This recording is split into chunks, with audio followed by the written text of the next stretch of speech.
कहाँ तक पहुँच गए? तो नपदांत दुर्वचन बरे। इस सूत्र का अर्थ हमने समझ लिया और इसका जो प्रत्येक पदों का प्रयोजन है अर्थात पदकृत्य समझ लिया है कि नहीं जी। अब सुधय उपास्य में अतः परस्मिन पूर्वविधो सूत्र से प्राप्त जो स्थानीय उद्भाव है उस स्थानीय उद्भाव का निषेध कर दिया, क्योंकि द्वत्व की कर्तव्यता में अजादेश स्थानोद्भाव नहीं होता। न पदांत दुर्वचन में जो दुर्वचन शब्द है इसने बताया यहाँ धकार को द्वत्व करना है, उसकी कर्तव्यता में अजादेश स्थानोद्भाव, या धकार को निषेध करना है, द्वत्व निषेध करना है, उसकी कर्तव्यता में अजादेश स्थानोद्भाव नहीं होता, इसलिए धकार को द्वत्व हो जाएगा। द्वत्व हो जाएगा तो क्या बन गया? धा उपास्य बन गया। अब सूत्र क्या गया? अब ये यहाँ से पढ़ाना है।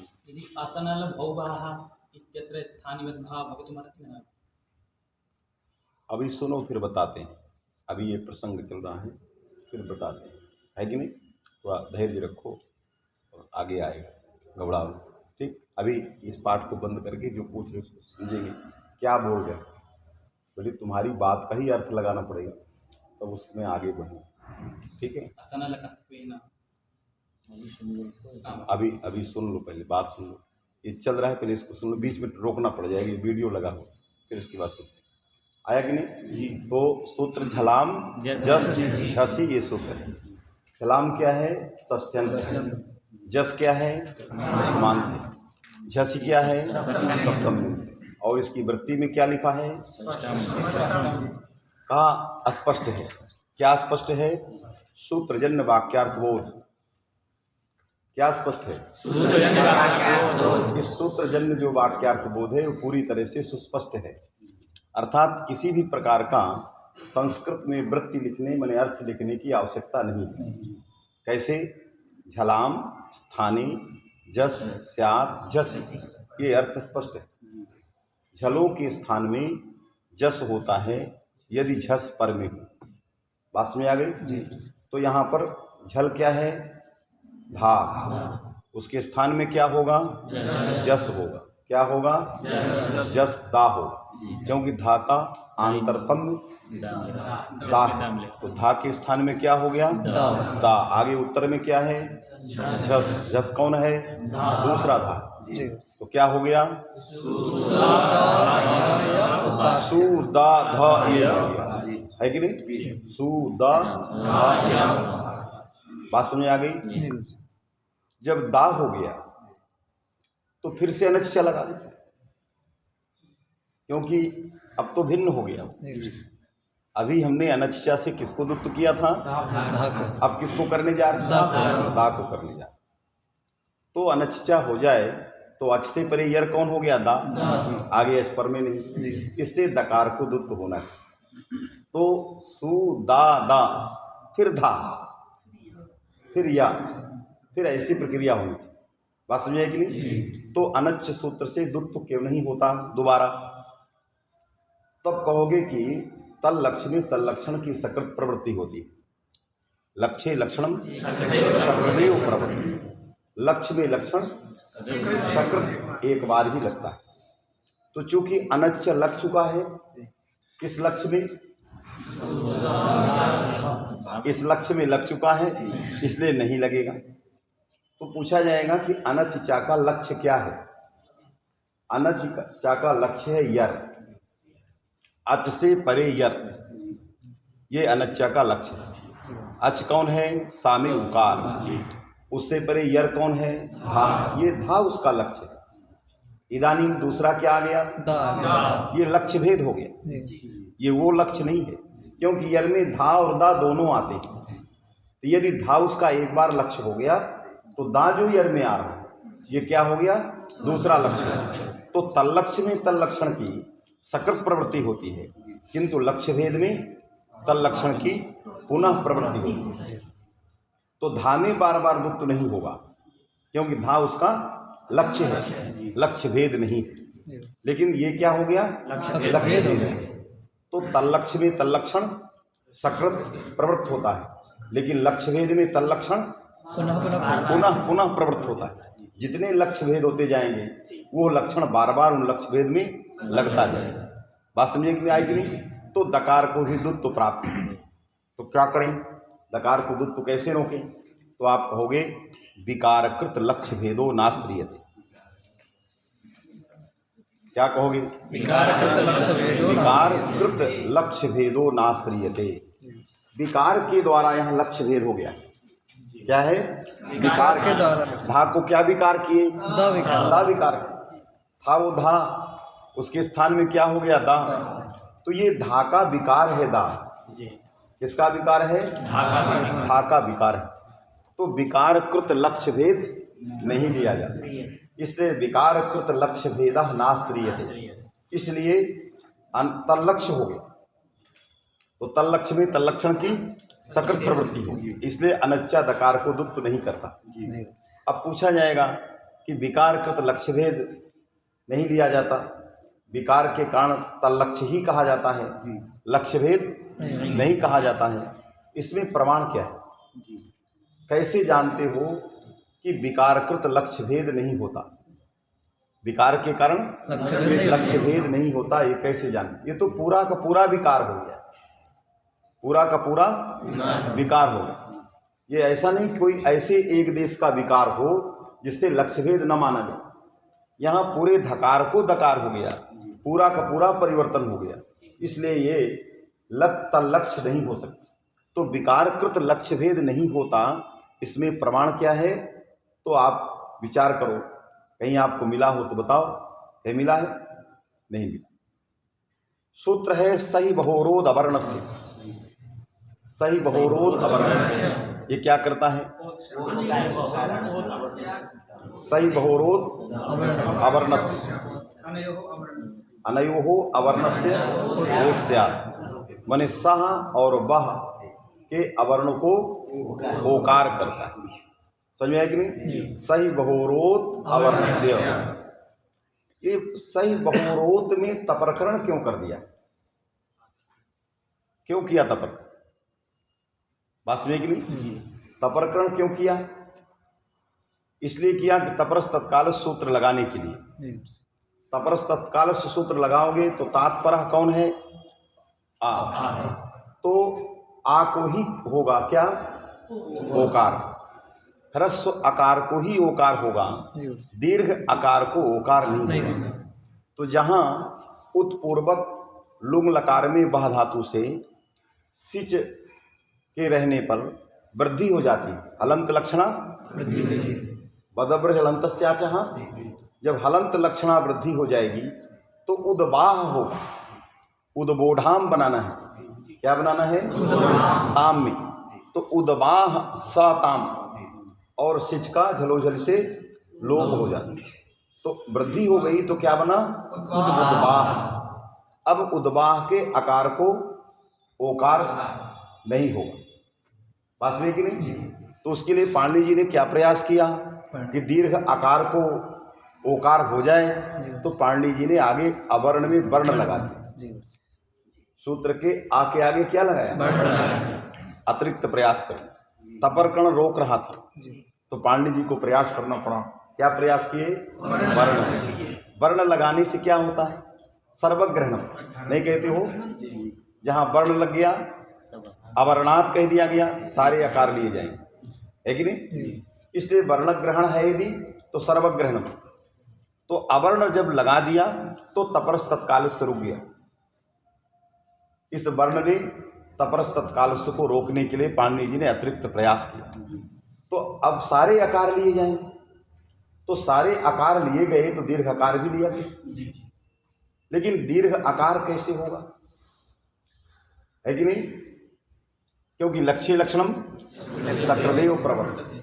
लक्ष्य लक्षणम सक्रदेव प्रवर्तते। पहले क्या था लक्ष्य इसका? ह्रस्वकार उदबह। पहले लक्ष्य क्या था? उद वाला बह का आकार। अब इसके बाद उसी आ को क्या हो गया? दीर्घ हो गया। तो क्या हो गया? वृद्धि। तो वृद्धि से क्या हो गया? लक्ष्य भेद हो गया। वृद्धि से क्या हो गया? लक्ष्य भेद हो गया। बात में कि नहीं? तो लक्ष्य भेद हो गया वृद्धि के द्वारा। तो चर्चा में आया कि विकारकृत लक्ष्य भेद नहीं लिया जाता। विकार लक्ष्य भेद हो गया तो विकारकृत नहीं। यदि विकारकृत लक्ष्य भेद लिया जाए तो ये लक्ष्य भिन्न हो गया, वास्तविक नहीं। लेकिन विकारकृत लक्ष्य भेद नहीं लिया गया तो पुनः प्रवृत्ति उसकी प्राप्त हो गई। किसकी? आकार की। तल्लक्ष्य हो गया, लक्ष्य भेद नहीं रहा तो लक्ष्य लक्षण सकृदेव प्रवृत्ति, लक्ष्य में लक्षण की सकृत प्रवृत्ति होती है, वास्तविक नहीं। तो लक्ष्य में लक्षण की सकृत प्रवृत्ति होती है कि नहीं। वर्ण ग्रहण व्यर्थ पढ़ करके ये ज्ञापित करता है।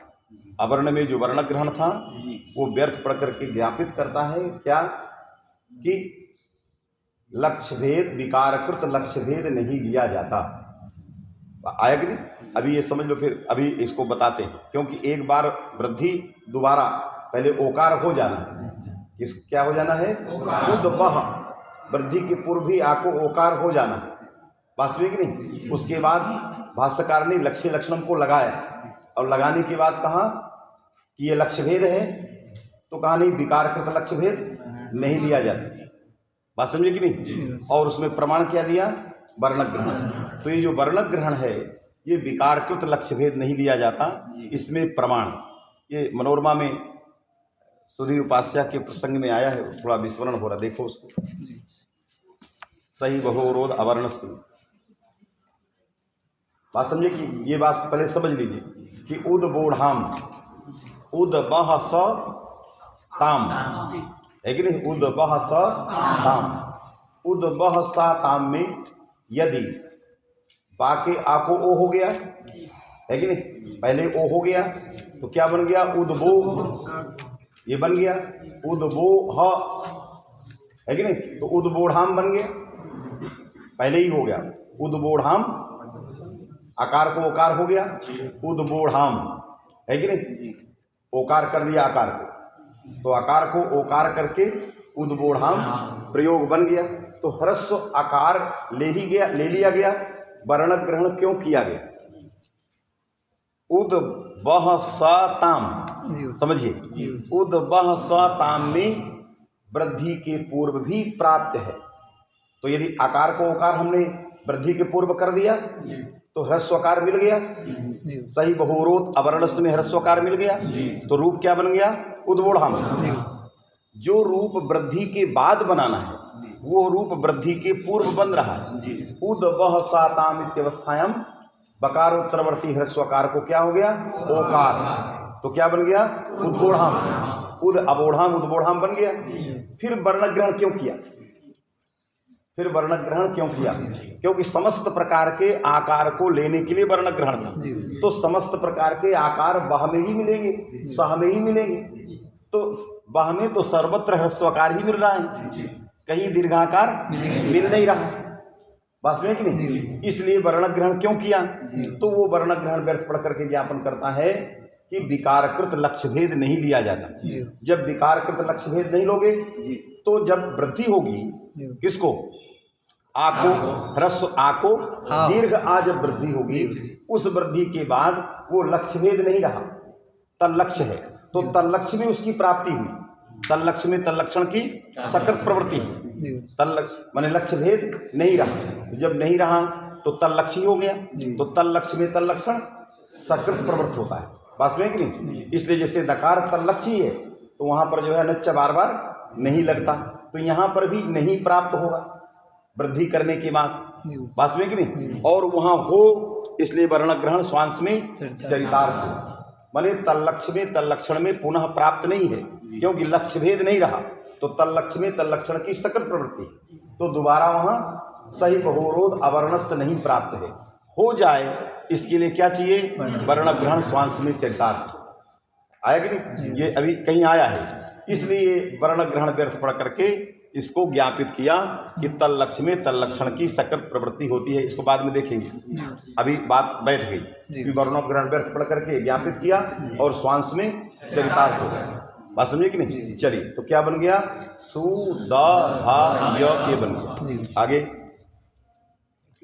स्पष्टम इति धकार से दकारा इति धकार से दकारा अदर्शनम लोप। अब आ गया जो मैंने पूछा, प्रकृत प्रसंग में आई है कि नहीं जी? मैंने तो ऐसे ही पूछ दिया।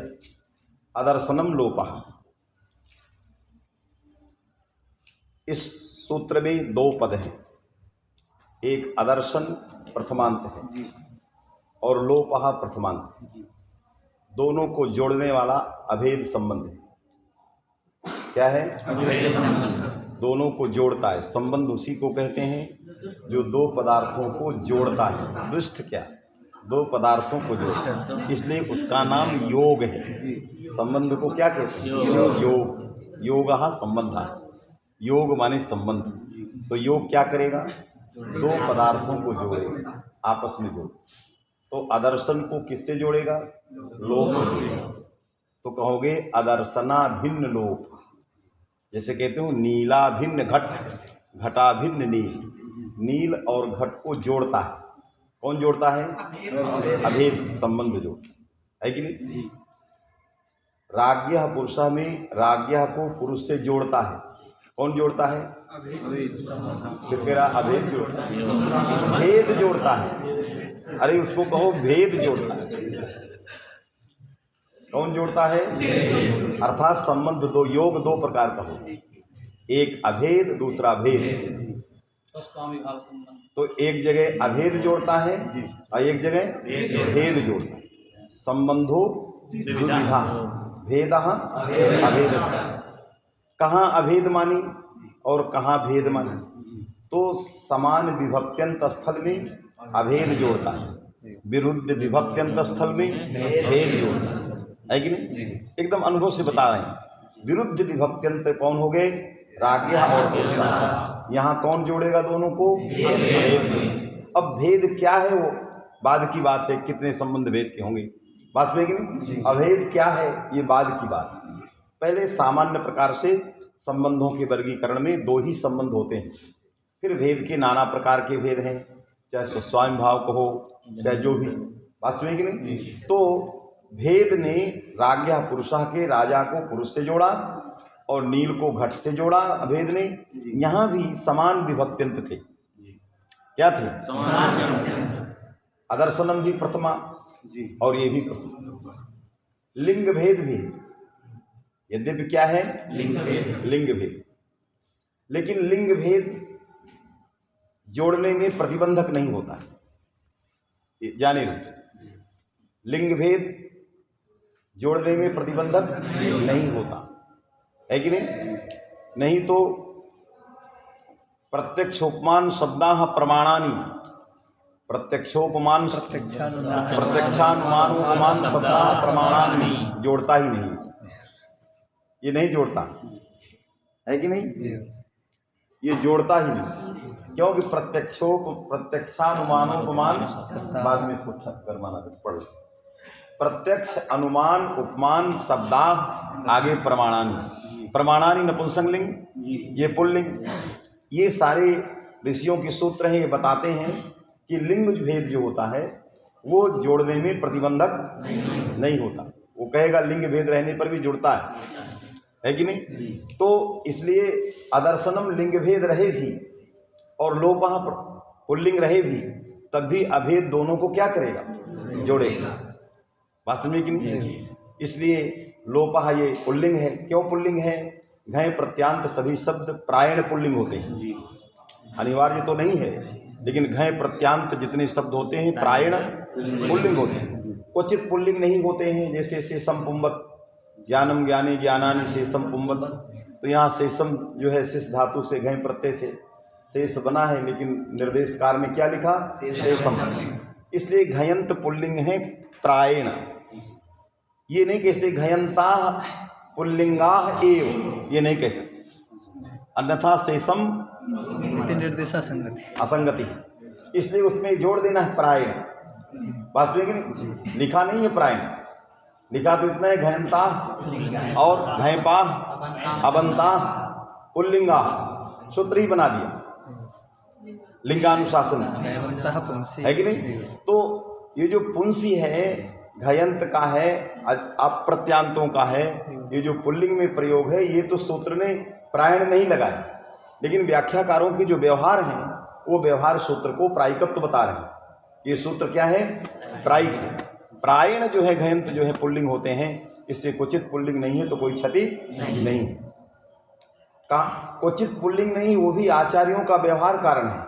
हम किसी प्रकार से लिंग का परिवर्तन करने में समर्थ माने हम चाहें कि हम अदर्शनम लोपम कर दें, नहीं कर सकते, क्योंकि हमारी इच्छा अकिंचित करी है, हमारी इच्छा कुछ नहीं कर सकती। बात समझे कि नहीं? कहाँ परिवर्तन करना है ये काम कौन करेंगे? ये शिष्ट व्यवहार करे, लोक व्यवहार करे। बात समझे कि नहीं? उसी में इसलिए लोप शब्द हमेशा पुल्लिंग में होता है, उसी के अनुसार आचार्य ने लिखा। जैसे अप्रक्त शब्द पुल्लिंग नपुंसकलिंग दोनों में होता है। अप्रक्त एकाल प्रत्यय और हल्ग्याभ्या दीर्घा सूची से अप्रक्तम है, तो अप्रक्तम अप्रक्ता ये दोनों में है, तो आचार्य स्वतंत्र था, जो चाहे सो प्रयोग करे। लेकिन यहां नित्य पुल्लिंग शब्द है, इसलिए लोपा। तस्मात् लिंग भेद अभेद का प्रतिबंधक नहीं है, तो अभेद हो जाएगा। अदर्शना भिन्न लोप, ये सूत्र का सामान्य अर्थ बट होगा। लोप क्या है तो कहोगे अदर्शन। अदर्शन क्या है? लोप है कि नहीं? लोप क्या है?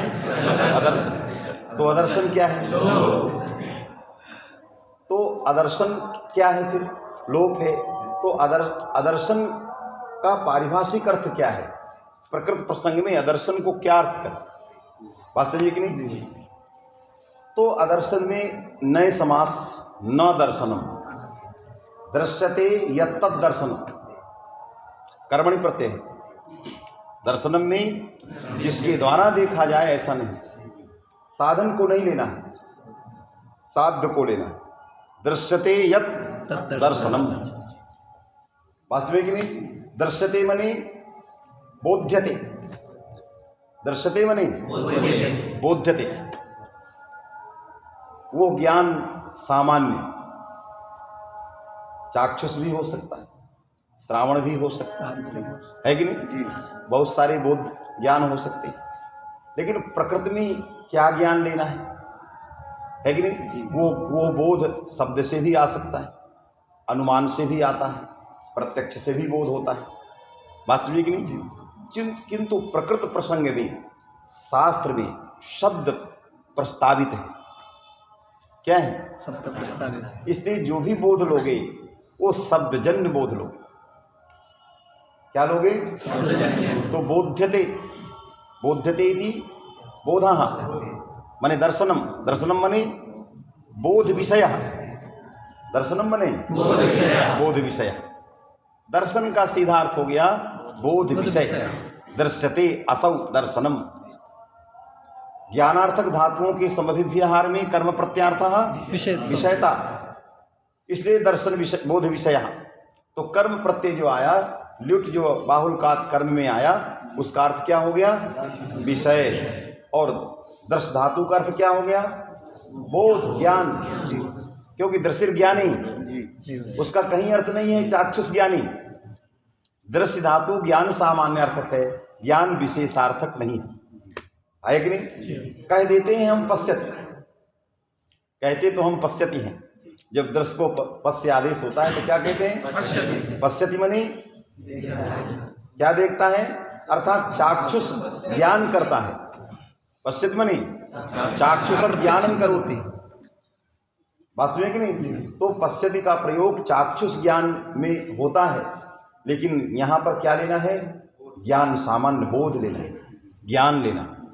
वास्तविक क्योंकि धातु तो ज्ञान सामान्य में है ही, दृश्य ज्ञाने, इसलिए दृश्य का अर्थ हो गया बोध, ज्ञान, और कर्म प्रत्यय का अर्थ हो गया विषय। अब नए लग गया। नए में दो तरह से समास कर सकते।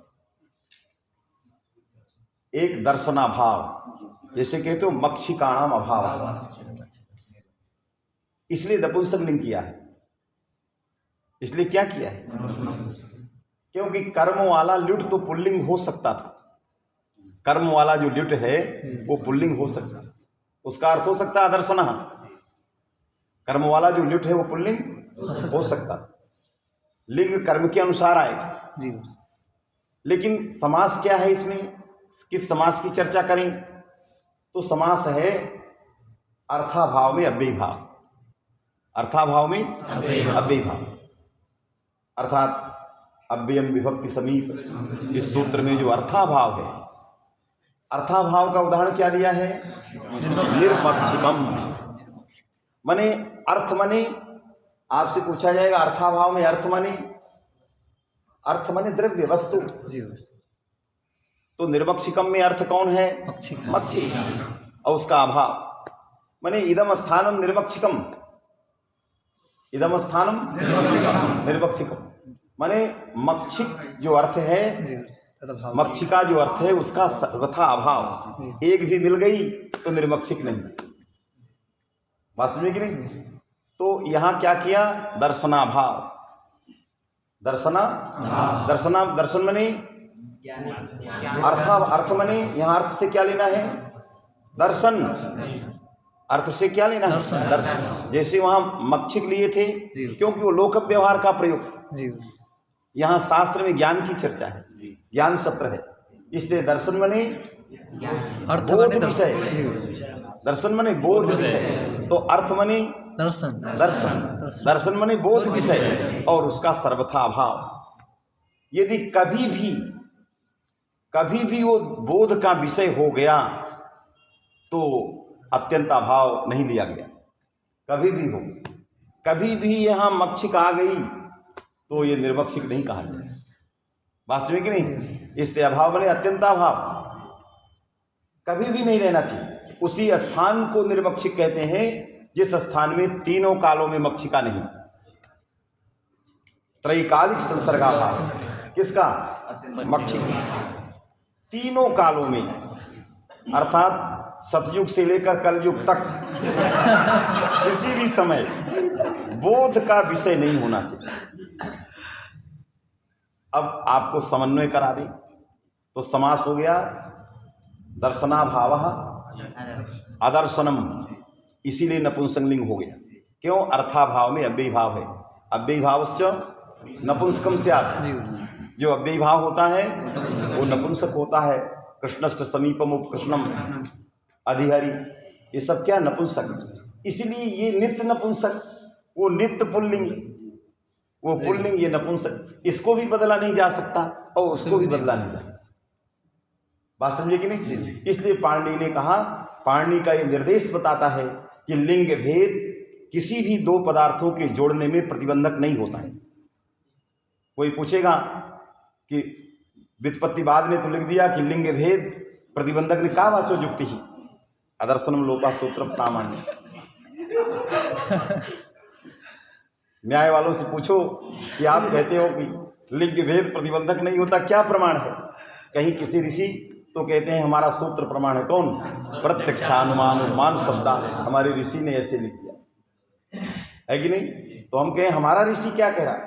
अदर्शनम लोपा, अदर्शनम लोपा में ये जो है सर्वथा लिंग भेद जो है प्रतिबंधक जोड़ेगा, अभेद करेगा, बात समझे कि नहीं? अर्थात बोध विषयाभाव, बोध विषयाभाव को क्या कहते हैं? आदर्शन कहते हैं, और उसी को लोक कहते हैं। जो बोध के विषय का अभाव हो। बोध किससे होता है? यदि आप प्रत्याहार को पकड़ लिया, एक इसलिए पकड़ रहा हूं कि आपको सटीक समझ में आ जाए, बस वो उपलक्षण है। कोई भी शब्द पकड़ सकते हो, क्योंकि तत्सलोपा केवल प्रत्याहार के लिए, अदर्शन लोपा केवल प्रत्याहार के लिए नहीं बना। लेकिन आपको समझाने के लिए एक छोटी सी चीज पकड़ रहा हूं।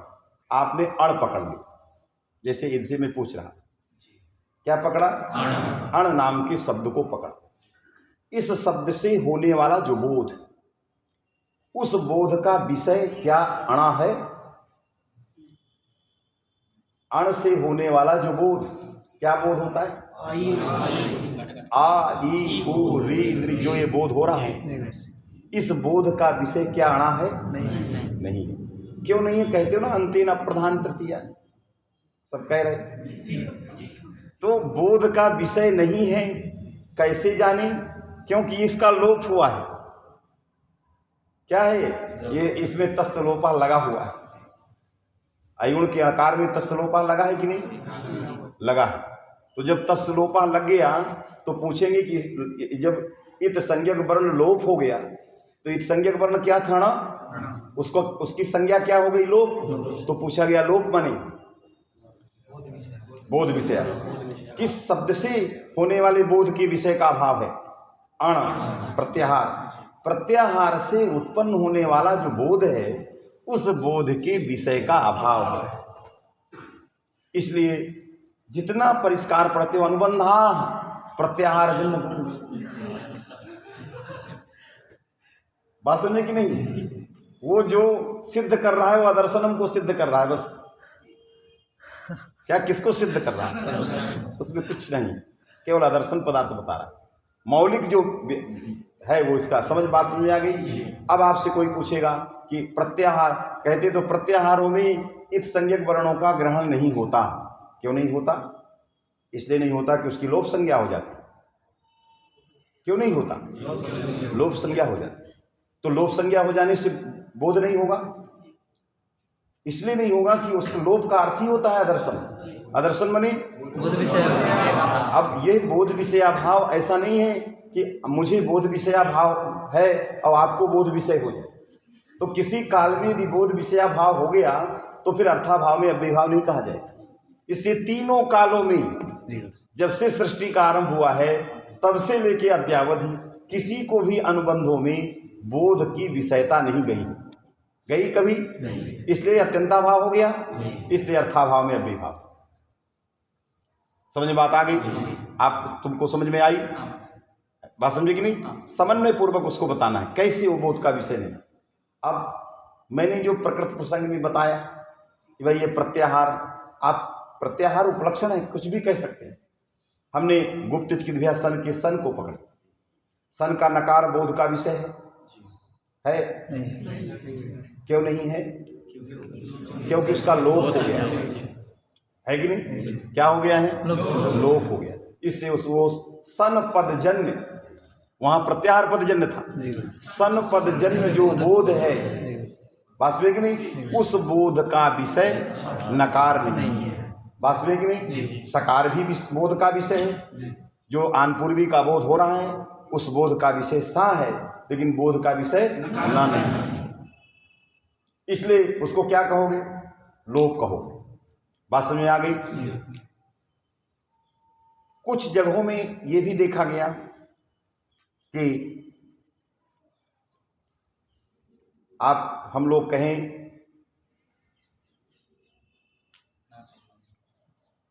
कोई ऐसा शब्द हम लोगों ने पकड़ लिया है कि नहीं, जिस शब्द में वो प्रत्यय प्राप्त नहीं, लेकिन उस प्रत्यय का उस शब्द से बोध नहीं होता, बोध का विषय नहीं होता।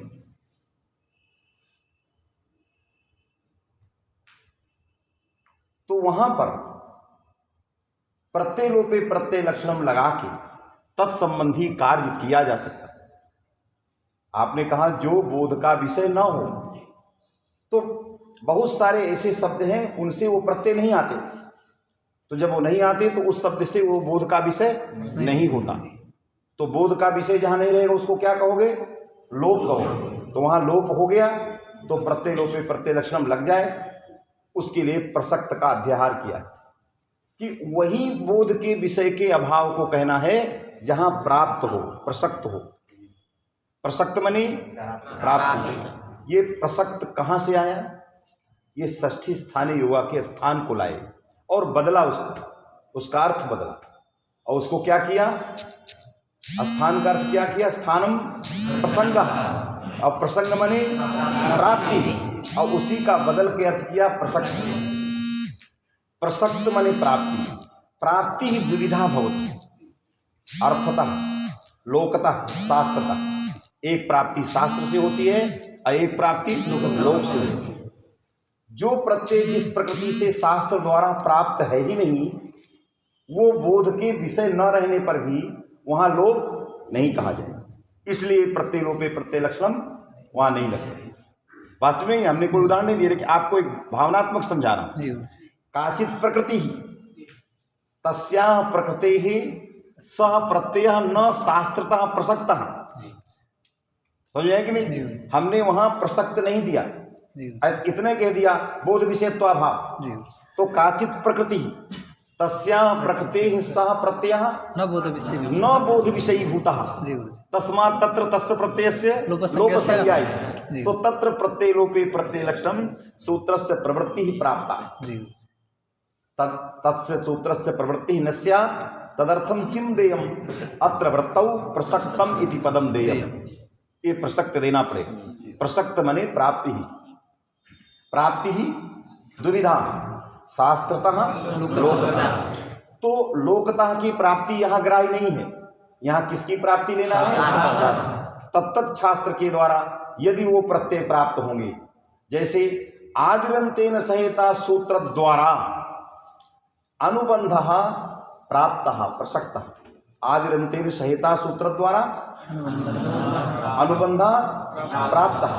यथा अकारे घटकत्वम तदवत् अणकारे भी घटकत्वम, यथा इकारे घटकत्वम तथा अणकारे चकारे सर्वत्र भी घटकत्वम। तरी बोध विषयत्वम शास्त्रतः प्राप्त। वहां बोध की विषयता शास्त्र से प्राप्त है। उस प्राप्त शास्त्र से जो बोध की विषयता है उसी विषयत्वा भाव को ये लोप रोक रहा है। इसलिए हेतु देते हैं लोपात। इसलिए हेतु क्या देते हैं? लोपात। लोप के कारण ये बोध का विषय नहीं। तो किससे बोध का विषय प्राप्त है? आदिरंतेन सहिता सूत्र के द्वारा अन्य वर्णों की तरह समस्त वर्णों में बोध का विषय प्राप्त है।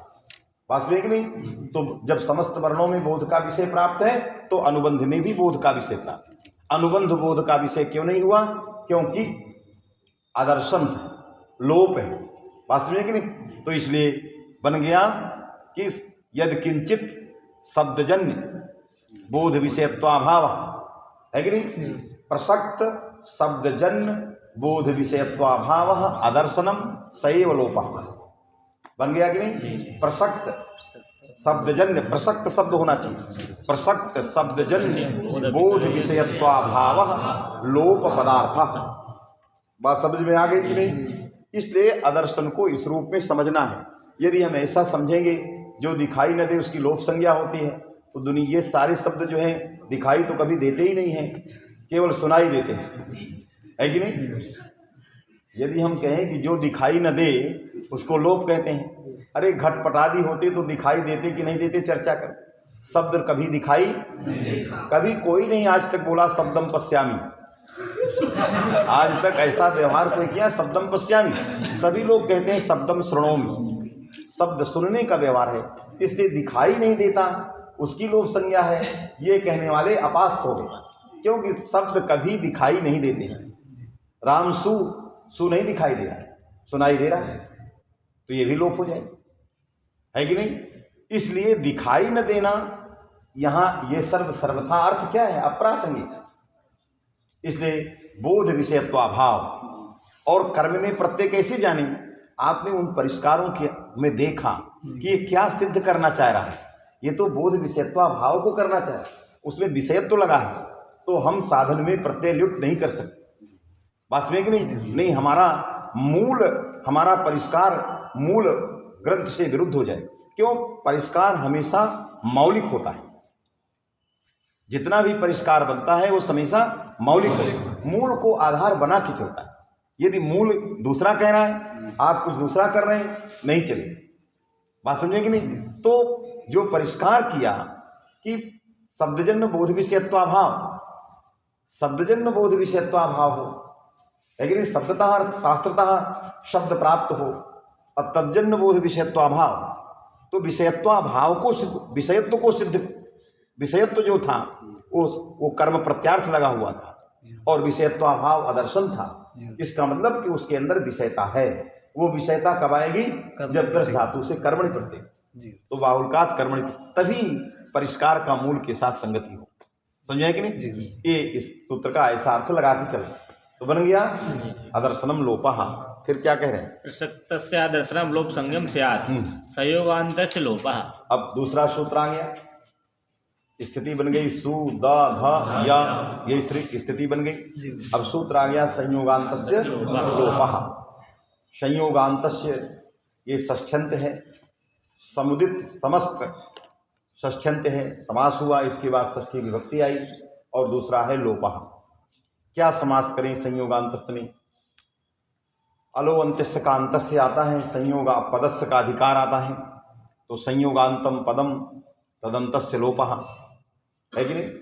अलो अंत्यस्य से अंतस्य आया, अल आया, अंत और अल समान थे इसलिए उसका उल्लेख नहीं किया वृत्ति ने। पदस्य का अधिकार आया, उस पदस्य में संयोगांत को विशेषण कर दिया अभेदेन, तो संयोगांत जो पद हो गए, संयोगांतस्य पदस्य क्यों अभेद हो गया? क्योंकि समान विभक्ति थे, पदस्य भी षष्ठी थी, संयोगांतस्य भी षष्ठी थी, तो संयोगांतम जत पदम तदंतस्य ये है।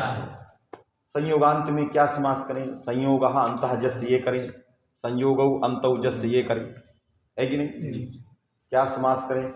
तो संयोगः अंतः जस्य यदि ये करोगे, संयोगः अंतः जस्य ये प्राप्त है, ये समास सरलता से प्राप्त है।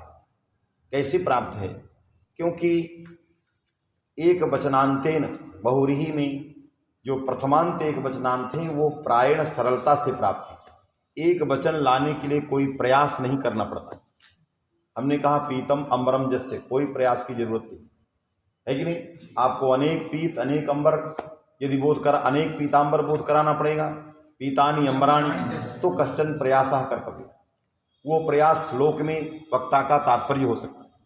अरे लोक में कोई प्रमाण ज्ञापन तो मिलेगा नहीं, तो क्या हो सकता है? वक्तुस तात्पर्य। वो समसमान पदार्थों को अनेक बोध कराना चाहता है। व्यक्ति एक है लेकिन उस व्यक्ति के साथ पास 10 ठो पीतांबर है, इस अभिप्राय से बोध कराना चाह रहा, वास्तविक नहीं। और यदि सामान्यतया क्या प्राप्त है? एक पीतांबर, इसलिए पीतम अंबरम ये सामान्यतया प्राप्त होता है, औत्सर्गिक प्राप्त होता है। तो यदि यहां ऐसा समास करें, क्या? संयोगः अंतः जस्य, तो संयोगः अंतः, इसमें यहां संयोग स्वरूप अंतावयवः संयोगः, क्या अर्थ होगा?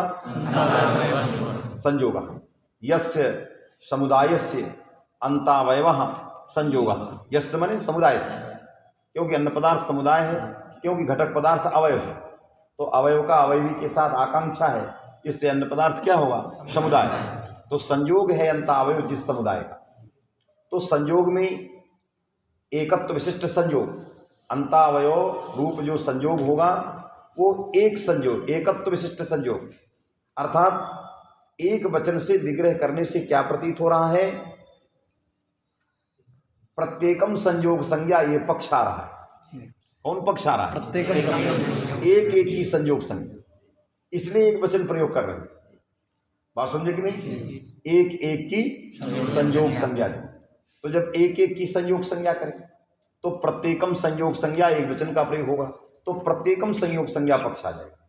जब प्रत्येकम संयोग संज्ञा पक्ष आएगा तो सुदृशत करोति, सुदृशत करोति, उधर नहीं जा, सुदृशत करोति, ये वाक्य सुदृशत में तकार का लोप हो जाए। संयोग कौन हो गया? था, वो है अंत में जिसके ऐसा पद कौन हो गया? सुदृशत। उसका अंत्यल क्या हुआ? तकार, उसका लोप हो गया। इसलिए इस प्रकार का विग्रह जो है नहीं करना पड़ेगा। बात में कि नहीं? अतः हमें संयोगौ अंतौ जस्य ये कहना पड़ेगा। यदि हमें एक ही संयोग लेना था, क्या लेना था? तो संयोगस्य लोपः, यही सूत्र बना दे।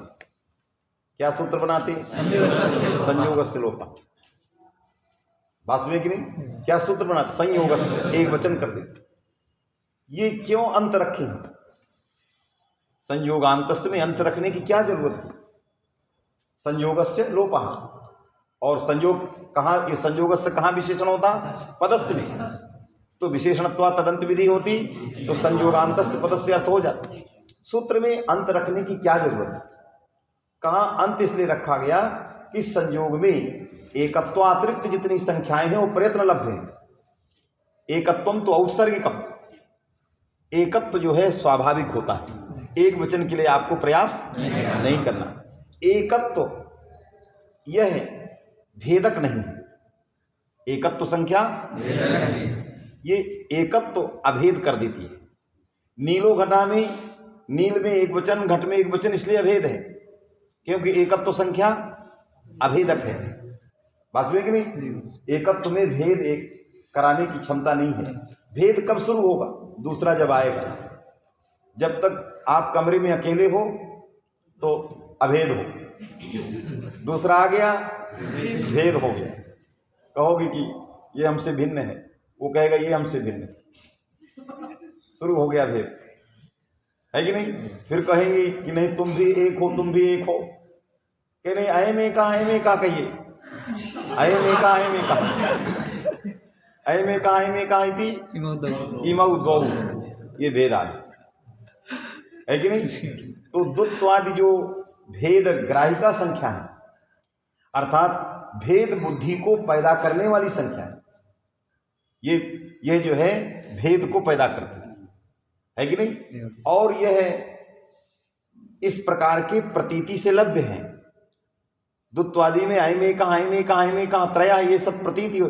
एक तो सभी में रहेगा, एक जो है जितनी संख्याएं हैं सब में एकत्व तो बैठा है, इसीलिए भेद नहीं, क्योंकि एकत्व तो सबके साथ रह सकता है। बात समझ नहीं? तो एकत्व जो है वो कह रहा है कि औत्सर्गिक है, इसको अभेदैकत्व कहते हैं। एकत्व को क्या कहते हैं?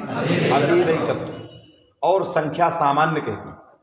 अभेदैकत्व संख्या सामान्य मिति यावत, इसको सामान्य संख्या कहते हैं, क्योंकि सर्वत्रा भी एतस्य सत्वम, ये सब जगह रहती है, इसलिए संख्या सामान्य। द्वत्वादिकम प्रयत्न लभ्यम, जब द्वत्व होगा उसके लिए प्रयास करना, तो प्रयास इसीलिए अंत रखा है। अंत क्यों रखा? समासार्थम। कैसा समास? संयोगौ द्विवचनांतेन समास, क्योंकि एक वचनांतेन में समास करने की जरूरत नहीं थी, केवल संयोगस्य से काम चल जाता। संयोगस्य लोपः, तो भी एक वचनांतेन काम चल जाता। जो अंत ग्रहण किया वो द्विवचनांतेन समासः यथा स्यात् तदर्थम, ये द्विवचनांतेन समास हो। तो जब द्विवचनांतेन समास करोगे तो क्या समास होगा? संयोगौ अंतौ यस्य। अब क्या कहेंगे? द्वत्व विशिष्ट संयोग, माने दो का संयोग, क्योंकि वहां द्वत्व विवक्षित है। एकत्व तो हमेशा क्या है? अविवक्षित है, अभेदक सर्वत्र है। द्वत्व यहाँ क्या रहेगा? विवक्षित। तो जब द्वत्व विवक्षित है तो संयोग द्वय लिए जाए। संयोगों माने द्वय, तो दृशत में एक संयोग द्वय नहीं, इसलिए नहीं। वास्तव में कि नहीं? यहाँ प्रकृति में दा धा या है कि नहीं? दाधाया में दाधा एक संयोग है और उधर धाया दूसरा संयोग है, दो का संयोग है। बीच में जो रहेगा इधर भी जुड़ेगा इधर भी जुड़े, तो जो संयोग हुआ कौन हो गए? धाया। वो है अंत में जिसके ऐसा पद सुदाधाया, उसका अंत्यल या लोप प्राप्त है। बात समझ आ गई नहीं? यही सूत्र का अभियत किया जाए इतना। चलिए बोलिए आगे। संयोगांतम यत् पदम तदंतस्य लोपः स्यात् इति यलोपे प्राप्ते, इति यलोपे प्राप्ते, यकार का लोप प्राप्त रहा। यणः प्रतिषेधो वाच्यः। यहाँ अलोअंत्यस्य की चर्चा नहीं किया, लेकिन कौमुदी में, क्योंकि बाला नाम कही दिया है, शास्त्रांतरे प्रविष्टा नाम, वो बाला नाम बच्चों को समझाना है, इसलिए संयोगांत का लोप होता है कि नहीं? पढ़ाने वाला भी पढ़ा देता, संयोग के अंत का लोप होता, फिर अलोअंत्यस्य भी लगा देता कि षष्ठी निर्दिष्ट क्या है? संयोगांतस्य, उसको उद्देश्य करके होने वाला कार्य लोप कस्य स्थाने अंत्यस्य अलः, उसी का पिष्ट पेषण करता है। किसका? संयोगांतस्य में अलोअंत परिभाषा से लभ्य अर्थ को लेकर पुनः उसी का पिष्ट पेषण मतलब व्याख्यान कर। यहाँ चूंकि इसलिए नहीं क्योंकि ये प्रौढ़ता की ओर चली गई, वास्तव में कि नहीं? इसलिए तदंतस्य इति अलोअंत परिभाषया लभ्यम, तदंतस्य इति परिभाषया लभ्यम। जो इसमें तदंतस्य लिखा हुआ है वो अलोअंत परिभाषा का ही चमत्कार है, क्योंकि अलोअंत परिभाषा लगी तभी अंतस्य आया, नहीं तो वृत्ति कितनी बनती? संयोगांतम यत् पदम तस्य लोपः, तो पूरे समुदाय का तो अनियम हो गया, समुदाय से लोपा प्राप्त। तो परिभाषा नियंत्रण करेगी, तो परिभाषा नियंत्रण करेगी तो क्या परिभाषा का अर्थ करोगे अलवंत्यस्य का?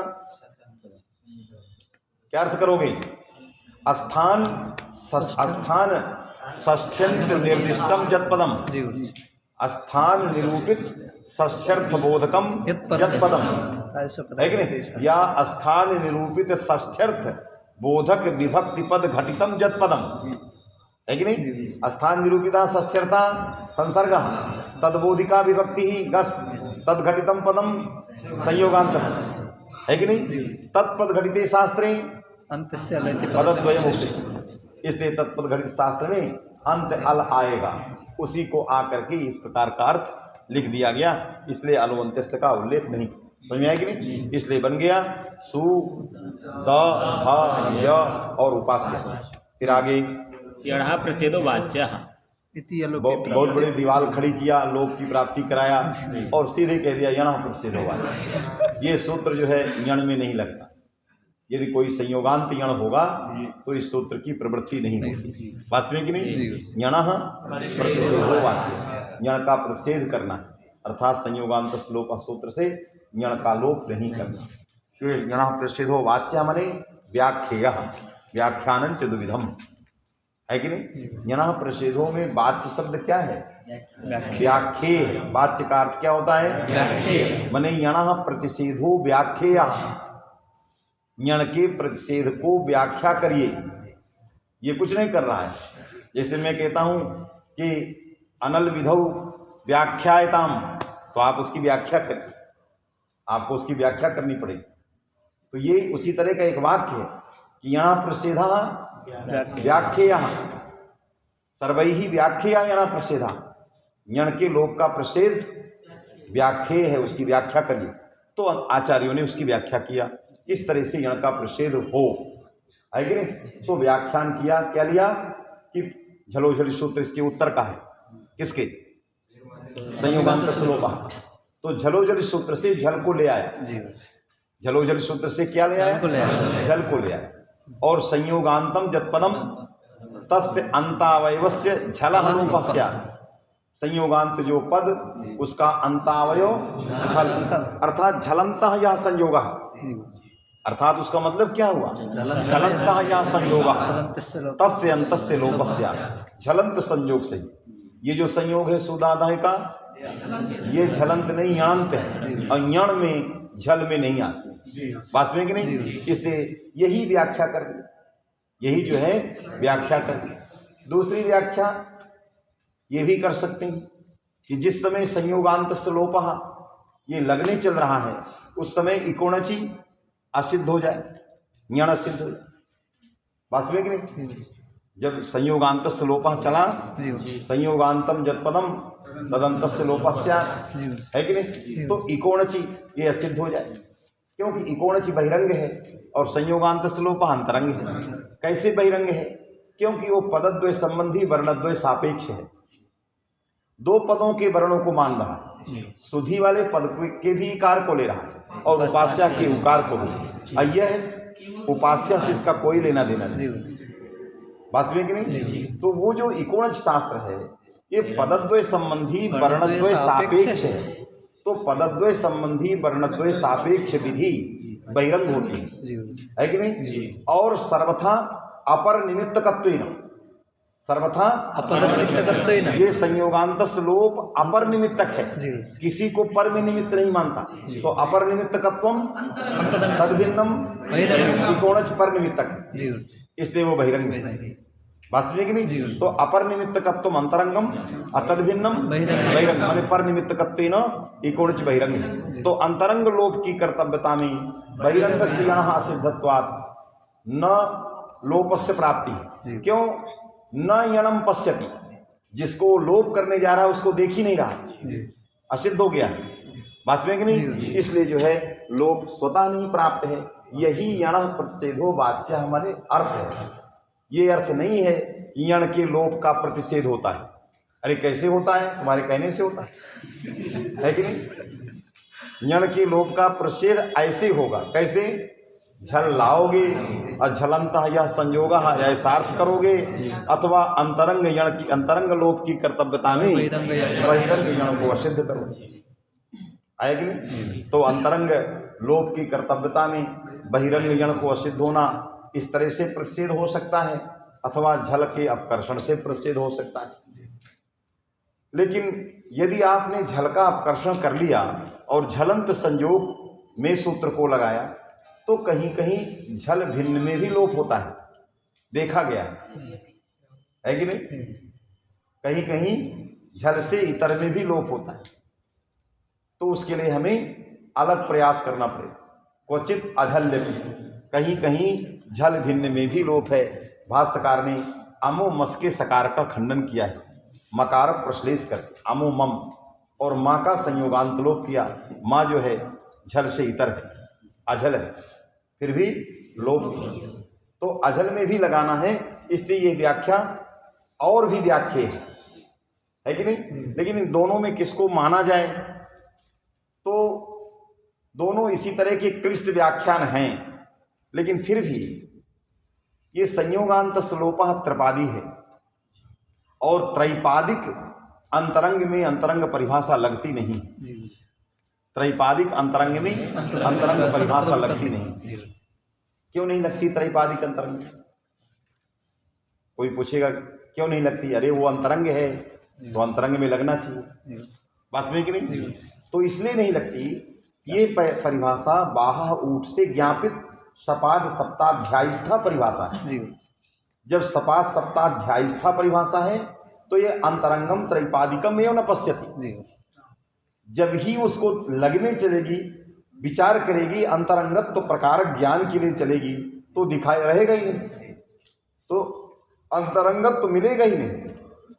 इदम अंतरंगम, ये ज्ञान ही उसको नहीं हो, है कि नहीं? क्योंकि त्रैपादिकम न पश्यति असिद्धत्वात्, ये असिद्ध है किसकी दृष्टि में? सापादिक परिभाषा की दृष्टि में। जो सापादिक परिभाषा है उसकी दृष्टि में असिद्ध है, असिद्धत्वात् नांतरंगम पश्यति, तो अंतरंगत्व बुद्धि ही नहीं होगी उसमें, समझ गए कि नहीं? इसलिए परिभाषा नहीं लगी।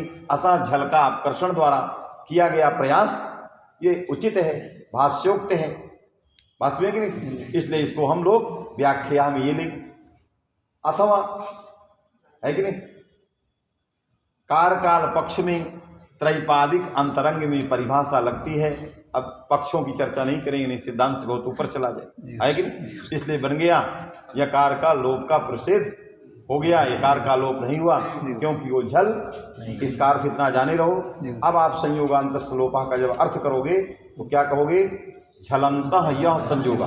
कोई वृत्ति बोलेगा तो क्या वृत्ति लिखोगे? झलंतः यह संयोगा, है कि नहीं? तदंतम जत पदम तस्य अंतस्य तदंतस्य लोपः स्यात्, ये वृत्ति लिखोगे तो आपको यणा प्रच्छेदो नहीं लिखना पड़ेगा। यणा प्रच्छेदो वाच्य नहीं लिखना, है कि नहीं? उसी को उसी में डाल देना। इस प्रकार का जब अर्थ करोगे तो यणा प्रच्छेदो वाच्य खत्म हो, क्योंकि ये वार्तिक नहीं है, वार्तिक नहीं।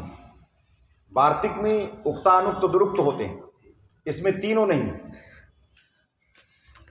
ना इसमें उक्त का कथन है, ना इसमें अनुक्त का कथन है, ना दुरुक्त का कथन। तो उक्तानुक्त दुरुक्त की चिंता ही नहीं है, इसलिए नेदम वार्तिकम अपितु व्याख्यानम, व्याख्यान विषयीभूतम वचनम। ये एक तरह से व्याख्यान है, सूत्रार्थ है, वो सूत्र का अर्थ है। वो अनाम नवति नगरी राम की तरह वार्तिक नहीं है कि नपदांता टोर नाम में अनाम कह दिया, इसके बाद और जोड़ दिया चार, है कि नहीं?